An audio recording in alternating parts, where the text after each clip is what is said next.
謝謝大家2年來陪着我們走過每一天。行政院長杜英泰提手頭的可麗露，緊接520瑞果團隊滿2周年。而這個制作就是要它的火候跟它的這個耐性，用專業跟毅力來為國家。講到環境氣氛就真好，不過這2年進行提起8擺福基，政府攏總提起6擺實現。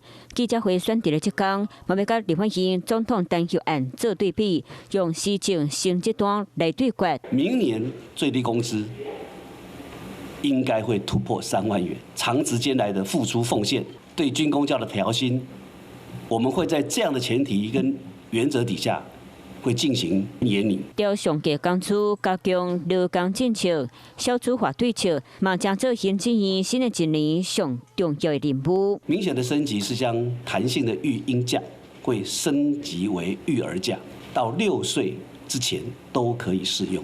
育嬰住宅的減稅優惠，請各縣市也能夠來協調，中央政府跟軍購的特別條例、特別預算，盡量的寬列。行政院推出成果含新制，嘛是需要朝野合作，到規劃上國會之光，嘛好由各地方政府來到協作，希望含在野黨和解共生，心胸愈寬，國家行出去的路對愈遠寬。